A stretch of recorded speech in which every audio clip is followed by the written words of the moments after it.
Wilujeng Sumping di channelnya Ambu Iva. Jangan lupa like, comment, and subscribe. Assalamualaikum warahmatullahi wabarakatuh. Jumpa lagi dengan Ambu Iva. Pada pertemuan kali ini Ambu akan membahas tentang chart atau grafik pada Microsoft Excel. Sebelumnya, ada yang tahu apa fungsi dari chart atau grafik pada Microsoft Excel? Ya, sambil Ambu buka ya Excelnya ya. Iya, betul ya. Jadi, chart ini berfungsi untuk mempresentasikan atau memperlihatkan suatu data agar tampak lebih menarik. Nah, di sini Ambu punya data tabel. Nah, kalau melihat seperti ini, mungkin kan kita bosen gitu ya, jadi kurang menarik tampilannya. Nah, agar lebih cantik, lebih menarik, maka biasanya orang menggunakan chart untuk membuat presentasinya lebih menarik seperti itu. Ya, untuk membuat chart itu cukup mudah, gitu ya. Dan chart ini fungsinya sangat bagus, sangat baik. Ketika orang akan membuat suatu presentasi itu akan sangat terbantu, gitu ya. Nah, di sini contohnya kamu membuat suatu tabel dengan 6 kolom, gitu ya, 6 kolom dan 6 baris. Nah, kolom yang pertama adalah kolom number, kemudian ada nama, ada nilai harian, kemudian UTS, UAS, dan nilai rapot. Oke, untuk isiannya sendiri Ambu menggunakan function average untuk membuat nilai rapot. Kemudian ini diisi manual ya, dengan angka, kemudian nama di sini dibuat dengan huruf seperti itu. Nah, syarat untuk membuat suatu chart kita harus memiliki yang namanya tabel ini, gitu ya. Baru bisa lah kita membuat suatu chart gitu. Nah, chart sendiri di Microsoft Excel ini berada di posisi menu Insert. Nah, kemudian di sini ada submenu chart. Nah, banyak pilihannya ya. Di sini style untuk chart di Microsoft Excel itu sangat banyak gitu ya. Nah, langkah yang pertama yang harus kita lakukan setelah memiliki tabel seperti ini, kita harus sorot gitu ya, mana yang akan kita buat chart. Nah, misalkan seperti ini. Ini nomor Ambu abaikan karena tidak ada fungsinya ya, cukup dengan nama misalkan seperti itu. Nah, Ambu misalkan mau membuat data untuk kelas F misalkan gitu ya. Nah, ini ada namanya ini, berlima ini, nilai harganya segini, UTS-nya segini, nilainya, UAS-nya segini, nilai rapotnya segini. Nah, kemudian kita akan membuat chartnya. Nah, Ambu awali dengan recommended chart. Ya, recommended chart ini adalah chart untuk merekomendasikan mana sih yang cocok untuk dibuat chartnya, bentuknya seperti apa, seperti itu ya. Nah, di sini hanya direkomendasikan saja bentuk-bentuk yang cocoknya adalah seperti ini, gitu ya. Nah, tapi kalau misalkan kurang seret, kurang bagus misalkan, boleh memilih jenis lainnya, gitu ya. Nah, di sini banyak pilihannya, ada kolom, line, pie, bar, area, gitu ya. XY, scatter, stock, surface, radar, tree map, signboard, histogram, box and whisker, waterfall, and combo, gitu ya. Oke, Ambu pakai untuk yang jenis kolom di sini ya. maka akan tampil seperti ini. Oke. Nah, data yang tadi dibuat akan muncul datanya seperti ini. Oke ya. Nah, data-data ini kalau hanya bentuknya seperti ini mungkin akan menimbulkan orang bertanya, itu sebenarnya grafik untuk apa ya? Kok warnanya yang biru ini apa? Kemudian yang warna apa nih?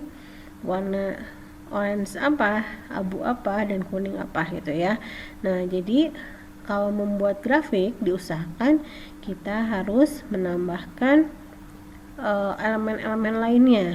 Nah, di sini banyak sekali ya elemennya ya. Bisa dilihat yang tanda plus ini. Nah, yang baru dimunculkan adalah akses. Gitu ya. Nah, akses tuh ini yang belakangnya ini, garisnya ini. Kemudian chart title. Nah, ini penting ya. Chart title ini penting karena ini adalah judul dari grafik yang akan kita buat. Nah, misalkan ini cocoknya, misalkan ini rekap nilai kelas F misalkan, seperti itu ya. Nah, ini adalah komponen yang penting. Kemudian green line ya, green line adalah garis di belakangnya ini. Kemudian legend. Nah, ini legend di sini ini fungsinya sangatlah penting. Kenapa? Karena jika kita tidak memiliki legendnya, maka grafik ini tidak memiliki data atau komponen untuk sebagai orang yang akan mempresentasikan itu menjadi tahu gitu data yang akan dipresentasikan apa gitu ya. Nah, biasanya kan kalau orang presentasi itu kadang suka ada groginya ya. Jadi kalau misalkan tidak ditambahkan legend, biasanya kosong gitu ya, datanya hanya grafik saja, biasanya kita akan bingung seperti itu. Nah, jadi usahakan data-data yang akan membantu kita ini tetap dimunculkan gitu ya. Nah, ini ada macam-macamnya nih di desainnya, ada stylenya ya. Oke, misalkan yang ini warnanya hitam seperti itu.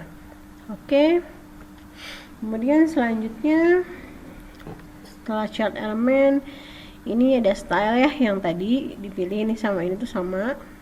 Kita juga bisa merubah warnanya misalkan sesuai favoritnya, misalkan mau warna apa. Nah, ini bisa dirubah seperti itu ya.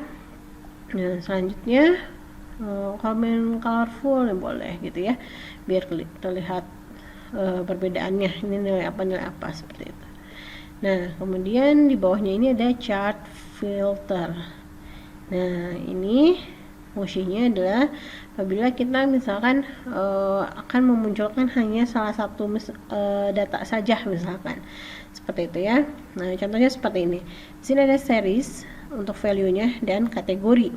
Nah, yang series ini misalkan ambil pilih yang nilai harian saja. Nah, maka akan muncul seperti ini. Gitu ya. Jadi dia memfilter warna yang lain selain nilai harian, maka warnanya akan berubah menjadi lebih pucat gitu, dan ditunjukkan grafiknya untuk yang nilai harian itu lebih lebih terang gitu ya. Nah, misalkan UAS-nya tuh gitu ya.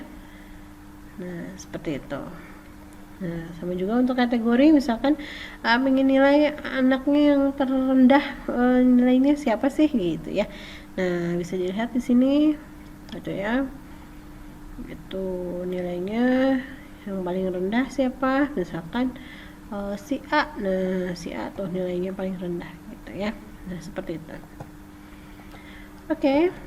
Nah, selanjutnya untuk chart sendiri, dalam satu chart ini, contoh ya. Oke, kamu masuk lagi ke sini ke alt chart ini.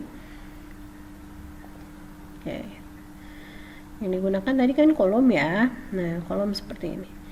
Nah, kemudian misalkan data yang akan kita masukkan itu ingin membuat datanya itu dalam satu chart, ingin membuat data yang berbeda-beda jenisnya gitu ya, itu bisa dilakukan di sini ya. Oke, untuk memilih dalam satu chart ini memiliki beberapa style itu bisa dilakukan ya. Caranya adalah masuk ke dalam recommended chart yang tadi ada di menu insert ya. Oke, kemudian dipilih submenu all chart dan dipilih combo gitu ya. Nah, misalkan di sini seriesnya sudah muncul. Series itu data-data yang tadi ya, nilai harian. Nah, ini field gitu ya, field dari tabelnya. Nah, bisa dipilih di sini misalkan nilai hariannya mau bentuknya apa nih gitu ya. Nah, seperti ini bisa gitu ya. Nah, kemudian dipilih misalkan nilai harian pengen bentuknya beda misalkan pengen bentuknya garis. Nah, dia berubah menjadi garis gitu. Terus yang UTS misalkan tetap bentuknya kolom seperti ini boleh. Kemudian yang UAS-nya misalkan bentuknya area gitu, atau bentuk yang lainnya. Nah, seperti ini area ada di belakang gitu ya. Kemudian untuk yang ini untuk yang nilai rapotnya, nilai akhirnya misalkan bentuknya mau seperti apa itu bisa ya. Nah, kalau dia menggunakannya berbeda jenis atau bentuknya, itu dia akan menolak seperti ini. Tadi untuk pie itu kan pie yang bulat ya. Nah, itu tidak bisa dibuat gitu ya. Nah, misalkan lain buat yang kolom juga deh seperti itu. Nah, oke. Nah, seperti ini jadi tampilannya ya. Oke, gitu ya. Jadi bisa terlihat ini, oh ini grafik apa ya, misalkan gitu ya. Oh ini nilai harian, kemudian ini grafik apa, ini nilai rapotnya, seperti itu. Oke, chart ini mungkin cukup sekian materinya. Dan untuk materi kali ini kamu tidak akan memberikan tugas karena minggu depan itu sudah memasuki UTS semester 1 ya. UTS semester 1. Jadi untuk materi yang akan keluar atau kisi-kisinya ya, silahkan pelajari. Semua sudah Ambu simpan di YouTube ya. Nah, YouTube channel Ambu IPA-nya silahkan dilihat pertemuan 2, 3 dan yang sekarang keempat itu silahkan dipelajari. Itu aja ya. Oke, sekian dari Ambu. Assalamualaikum warahmatullahi wabarakatuh.